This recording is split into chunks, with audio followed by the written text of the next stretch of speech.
Okay, so it's going to be a introduction. Basically, they'll just give you introduction on both HDFS and MapReduce. Then I'll jump on to the hands-on. Okay, so for today's session, from tomorrow, yeah, as you mentioned, we'll just post you what I want to cover it on next day, so that you can just let me know. Right. Okay, so this terminology, big data, right? So it's referred to large or huge amount of data. So large amount of large or huge amount of data, lemon words, right? Basically, how large, if you want to specify, then you need a units. So you need a units like uh, uh, what is your data size, right? So when you ask people ask what is your data size, you have to specify in terms of these units. Like starts from like a byte and so when we start working on big data system like Hadoop or Spark, so we start working on large data set like in gigabytes and terabytes, petabytes, right? So that's how uh, the data you need to measure it, or maybe the what data you handle it you in terms of these units, right?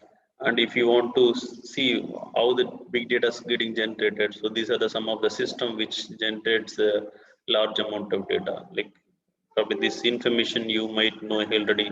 Like nowadays, almost every system, right? Even if you take your home appliance systems like our refrigerator or washing machine, or even nowadays introduction of IoT, Internet of Things, even our lights are getting emitted data, okay, because those can be automated. uh, Almost every device around us is generating data, so that's the reason we see large data or big data. uh, if you want to do any processing on those data, we need a system like Hadoop or a Spark. Okay, so as per IBM uh, characterization or definition, so they say the big data refers to either fall on these three categories. Either it can be in terms of volume, size of your data, or it can be a velocity of your like the data in terms of measuring in a velocity, like rate at which data is getting grown grown, like a system like Twitter or Instagram, where we see people's gen the data is will get generated in Twitter like systems or Instagram, where people start posting in very short span of time. So within the short span of time, you need to find out a trend, or in Twitter you need to find a trend on a short span of time. You need a system like which need to do processing in real time. That's how the Spark streaming kind of system comes into picture. That's one of the characteristics for velocity. Velocity is the one of the characteristics for big data, and the third one is the variety, basically. So variety is basically nothing but what type of your data is. It structured data, where your data might be sitting on relational database, and it is if it is a large, so you need to bring into Hadoop system to do processing. So if data is already relational database, it's a structured data, so you can do processing using either Spark SQL or Hive like system, if the data is very huge and you want to do in batch like processing. Okay, so then there are other. So these are the three characteristics which defines big data as per IBM definition. But there are other like characteristics as well, like veracity, which refers noise and abnormality in your data, and variability, where it says if the data is consistently getting changed, that refers to the variability, right? And so if your data is big data with in terms of referring these characteristics, how do you process the data? Do we need a framework or system like to process those data? That's how the Hadoop has been introduced or developed. Okay, so Apache Hadoop software library is a framework that allows to distributed processing of large data set across the cluster of computers using simple programming models. So simple programming models is MapReduce, and the way which we store data in multiple computers across your cluster using a system like HDFS, distributed file system. So we don't store data in a single file system. We stored data in across multiple systems. So that's how the SDFS is introduced. Okay. When the Hadoop was introduced, only two components were there, and also Hadoop was developed by inspiration of, or maybe um, the the person who developed Hadoop basically his name is Doug Cutting. So he is actually saw the white paper published by the Google. So they published a white paper about their in-house project called Google File System (GFS) and MapReduce framework. So they were using their like Google, as generally Google handles huge amount of data, right? So they, to handle to process those data, they developed a Google file system and MapReduce. So they said, okay, for the open source community, they told we have a system which works this way, like that. They publish a white paper. From that white paper's inspiration, Doug Cutting has developed Hadoop. Okay, so when we, as I mentioned, uh, HDFS, one is a storage part, another is the MapReduce engine, which is for a distributed computing. Okay, so we will be talking to in terms of initial few days. We'll be talking in terms of HDFS MapReduce before going into Hive or other components like Scoop. Again, HDFS Hadoop is based on master slave architecture. These are the some of the Hadoop ecosystem components. So you will have storage HDFS here, and in the Hadoop 2.0, as I mentioned earlier in the last class, Yarn is used for resource manager, and MapReduce is basically just for distributed processing. Okay, so this is a typical database architecture where you will have a proprietary or very optimized or very high-end servers for storing your data. But if you want to, or maybe the alternate for those is a replacement for your traditional database architecture, like Hadoop like architecture has come, where you will have a cluster of machine to handle your data. Okay, so you will have a master node and you will have a slave node which actually stores your data as well as the computation. And so if you want to talk about SDFS, SDFS take care of storage related complexities on Hadoop. In general, it's integral part of operating system. In general, file system is the integral part of operating system. Basically, it governs the storage in your hard disk. Uh, Function of file system control how data is stored and retrieved. Basically, any file system you take, these are the function it does. Basically, stores how data, controls how data is stored and retrieved. Metadata, it's also going to store a metadata about your files and folders, take care of permission and security, and manage the storage space efficiently. Okay, so this is the function of any file system. Okay, so how efficiently SDFS does, we will be seeing that. Okay, these are the uh, uh, very maybe the traditional file system. Like in Windows, we have uh, FAT32, okay, which is a file allocation table. FAT means. So where you can store single file. So it's this limit is about single file. Single can be 4 GB maximum limit. Okay, and volume limit is 32 GB.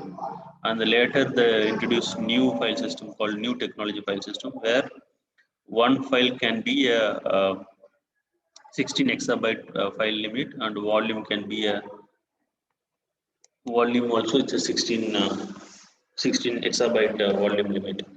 Okay, if you take traditional file system in Linux, there is a ext3 file system, ext4 file system, and XFS file system, right?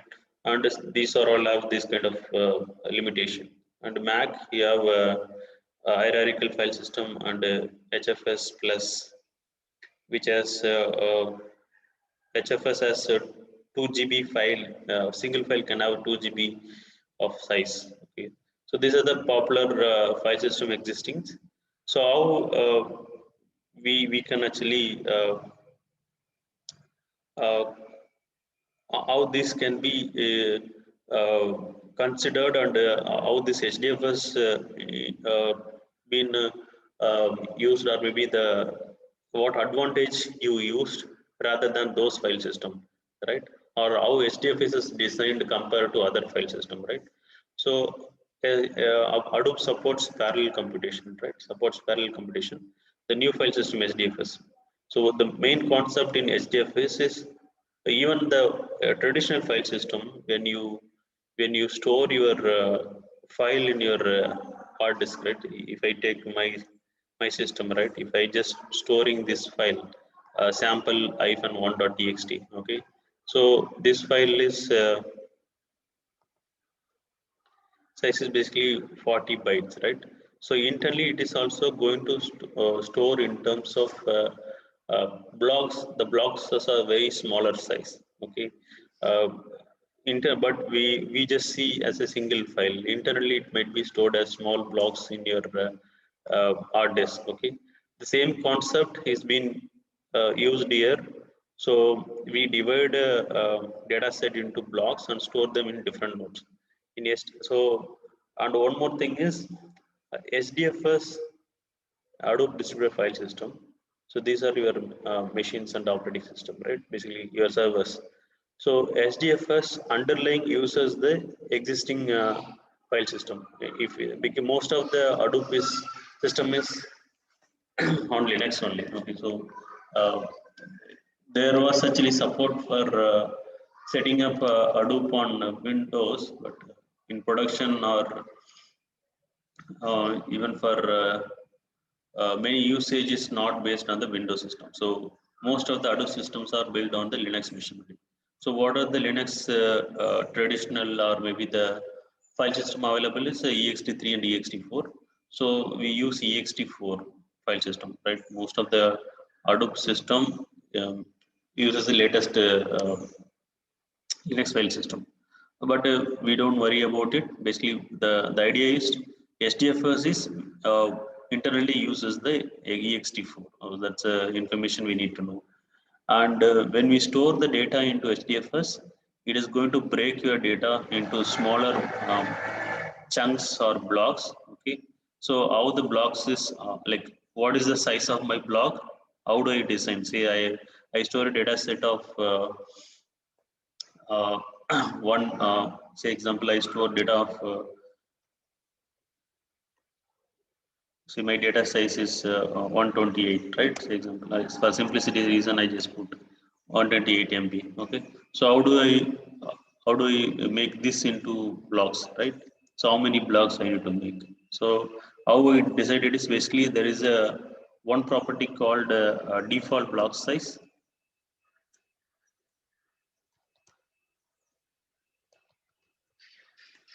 There is a property called default block size.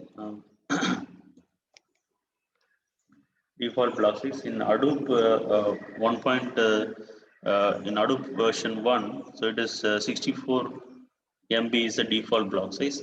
So if you consider block size 64 MB, if I store a file which is file on .txt, it is going to uh, break your files into based on default block size, which is say 64. So you'll get two blocks, B1, B2. B1 is 64 MB, and okay, I will just add a few more, say 130 MB. Okay, so it is going to convert into three blocks, B2, which is of 64, MB, B3 of remaining 2 MB.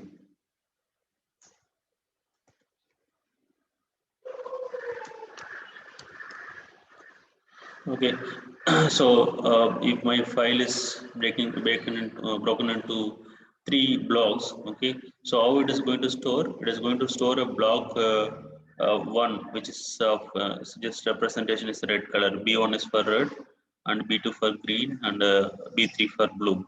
Okay, so it is storing in node one, the B1 block, and also it is storing in B2 and B3. Okay, and also you just ignore for now this. So it is going to store it on the B1, B2, B3. Sorry, node 1, node 2, node 3. Why we are storing the same block in the multiple machines? To just fault tolerance. Say example, if this system goes down, then we can pick the same block from other machine, any one of the machine. Okay, this is how the fault tolerance is achieved. Okay, so this duplicating same blocks, right, in different machine is called a replication. Okay, so you can define a replication like how you have a default block size. There is a replication factor as well. Like how many duplicate you want to have it in your cluster.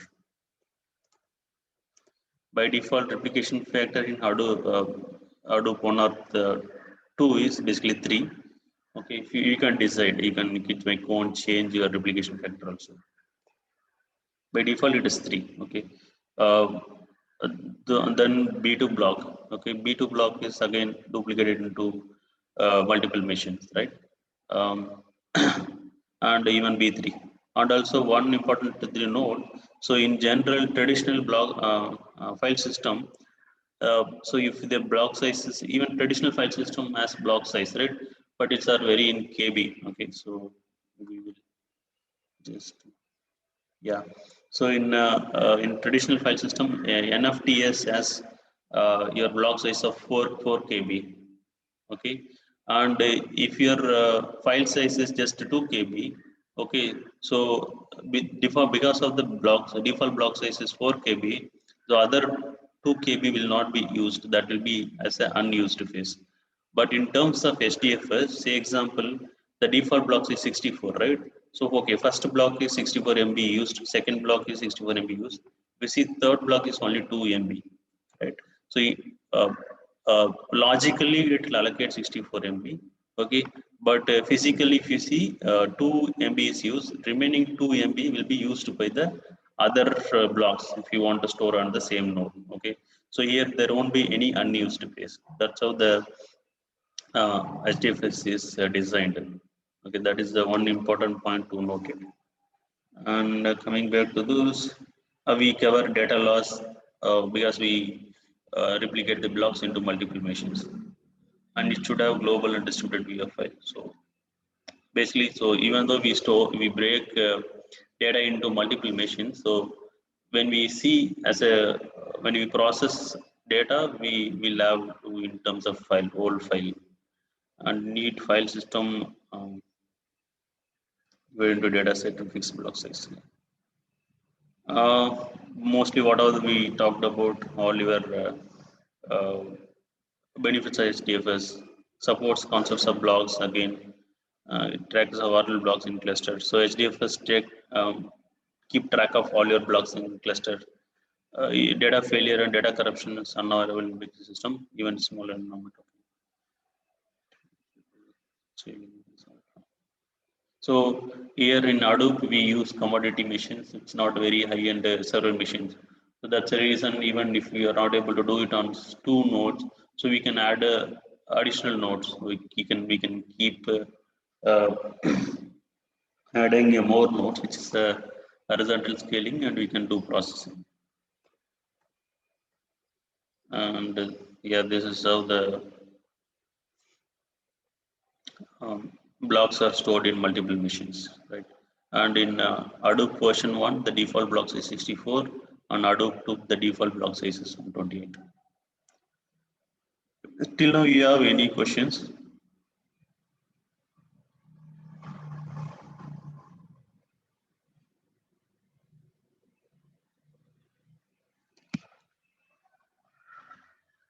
Okay, I assume you don't have any question. Okay.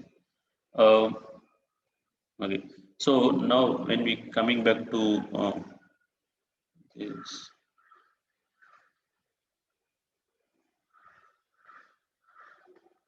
okay.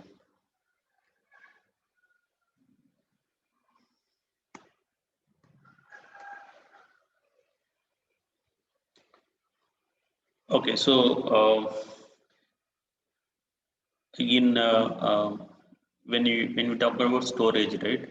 In the storage, like when I in the last session I told you, there are two process which is two or three process which is meant for storage SDFS. One is a name node and data node, and the secondary name node. Okay, so here we talk about name node, which is a master process. Okay, what is the name node?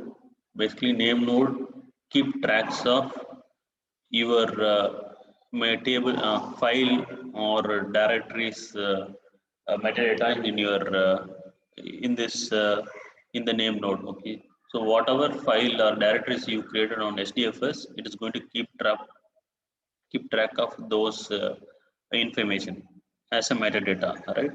And actual block. So as I mentioned, when you store a file in SDFS, it's going to convert your file into blocks. Those blocks are kept into the data nodes. Okay, so those are called slave nodes. In the master nodes, you will have a master node, you will have a name node, and all your slave node basically you will have a data node. It's just a terminology, master node. It's exactly one computer. One node or one computer will be used for configuring name node, which is going to hold your metadata, and another multiple remaining computers going to be configured as data nodes, where it will store the actual blocks. Okay, we'll come to the read operation, write operation later. Okay, so when you when you want to connect your SDFS and for maybe creating a directory in SDFS, or uploading a file into SDFS, or downloading a file into SDFS, or probably deleting your files or directory in SDFS, you need to connect, right? You need some client or interface to do this operation on SDFS, right? So these are the three ways you can connect to SDFS. One is SDFS command line client, which we used yesterday, right? Let me show you.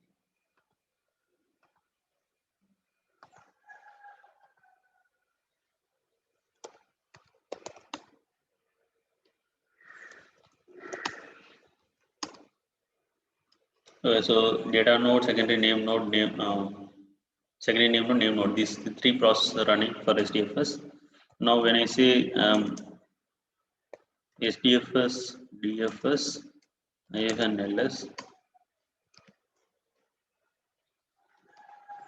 it is showing me my what are the directories under my root directory. So this HDFS is right. HDFS is the command line utility which I am using it to interact with the SDFS file system. So that is one way. Other way is there are Java API, Java clients. Okay, for HDFS, using that you can actually use to connect to the HDFS and create directories and files. If the meeting disconnects, please join with the same link. And then other way is there is a REST API called Web SDFS. Using that, you can actually, if you are doing some operation outside your system, outside the cluster, if your application is running on different machine, from there you want to connect to SDFS, then you can use the Web SDFS. So these are the three ways you can connect to SDFS for SDFS file operations. Oh, these are the some commonly used uh, SDFS commands. So these are the Linux commands, right? You have ls listing directories and files. Make dir to create a directory, and copy cp is a copying your file. These are Linux commands. And move is move your file or directory, and rm is removing a file. Okay, so if you look at the SDFS commands, so you can in the Older version we use SDF, Hadoop as a utility. Hadoop is also utility for both SDFS and MapReduce. Okay, now we separately given the SDFS as a utility. So instead of, you can use Hadoop FSLS also, or you can use HDFS DFSLS also. Okay, this is for listing out, okay, your root directory. This is a home directory, and then this to create a directory in hyphen mkdir is to create a directory in HDFS. So if you want to copy from local system to HDFS, you can use either copy from local, hyphen copy from local and give source and target, or you can use hyphen put. And if you want to download a file from HDFS to local system, you need to say copy to local, and source location will be HDFS and the target will be your Linux file system. And you can also use hyphen get. Okay, it's alternative for copy to local. And this is creating directory. If you want to copy within HDFS from one directory to other directory, you can use hyphen p. Move, you can use hyphen move. If you want to change the permission, you can use hyphen chmod. And if you want to delete a file, you can use hyphen rm and provide the file name. If you want to delete the directory, you can use hyphen rm hyphen r, which will go and delete your directory in HDFS. These are some of the commonly used HDFS commands. I will be sharing you the other commands list as well. You can practice on your system. Okay, so till now you have any question? So that I'll just start explaining about how the read and write operation internally performs. No, sir. Okay, fine. Thank you. Okay, so these are the way you can connect to the HDFS, right? So, but when you invoke a particular command, say I take example of HDFS command line utility. So when we say HDFS DFS -ls how internally works, how the read operates. Basically, it's going to read your this ls command. It's going to read your root directory and is going to list it. So how internally happens? This utility is talking to which process, or maybe connecting to which process to get this information. So that's what we are going to see now. Okay. Okay, read operation. So when we say read operation, right? So as I said, name node is the one process, is a master process which is responsible for uh, tracking your files in your cluster, right? So always this client is nothing but your it can be a the SDFS client as a command line utility, or it can be a Java SDFS client, or it can be a the REST API HDFS clients. So what it does is it is going to issue a command, okay, and it is going to issue a command to the name node, and based on the command, right? So if example, if you want to select a file, okay, if you want to get a file, say example, I'm getting a file, my file, just file name is just example file1.log or text. So it is going to send that command to the name node, and the name node will have information, right? So basically it is going to have whenever the name node store your data into cluster, um, it will not actually store um, so basically okay, so there is a, you can consider there is a set of metrics it has. Okay, so example file1.txt, it has metrics like how many blocks it has, okay, and which blocks are stored on which machines. So those information is name node as. Okay, so it is going to see your file name and refers this matrix and get the information and send it to the client again, the HDFS client. Okay, so once it receives the information about your file location or file information, so it is going to talk to the respective. So take example of our case. So we have a file1.txt which has 3 blocks. Okay, so the name node is going to give the information. Okay, file1.txt has 3 blocks. So this block is stored on example node 1, and this block is stored on node 5, node 3, and this block is stored on node 5. Okay, so if this information given to name node is giving to the client, HDFS client, the HDFS client is going to uh, talk to the data nodes directly. Okay, just initially it will talk to name node, because name node is the one which will have the information about your files in your cluster. Okay, directly it cannot talk to data node, because data node will be having information about only the blocks which are stored on this machine. It will not know anything about the other blocks which stored on other machines. So it talks to name node, it gets the block information about your file, and it talks to the individual based on the matrix it retrieved. For example, from node 1, it has to read the block 1. So it go and reads that block 1 from here. Similarly, it goes to the block 2 from node 3, and the block 3 from node 5. And then it merges and gives the files. So it happens for everything. So even it when I issued a slash just list directory, it happens the same way. It is going to list me this directory structure the same way it is explained here. Okay, so uh, anything. So the name node, it's simple. It's going to have your metadata about your files or directories in your system. It is not going to have actual data. The data nodes is the one which is going to hold your actual data. This is how the read operation works.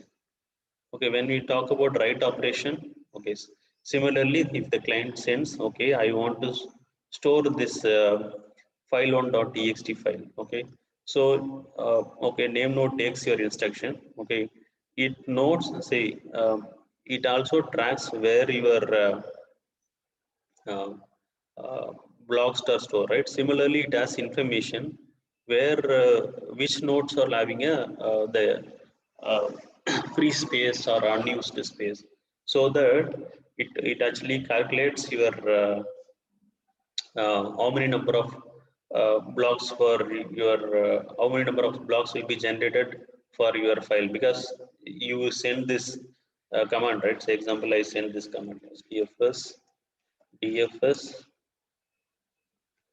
hyphen put.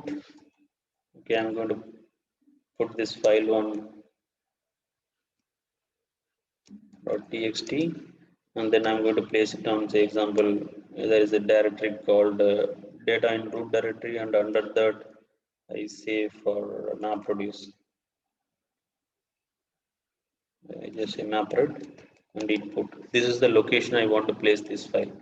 So looking at this file, so HDFS will, the name node will know what is your file says. So based on the file says and replication factor, it is going to generate. It has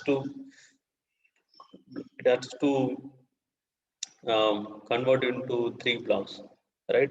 And it knows where the 3 blocks can be stored, because it has information about each cluster disk space.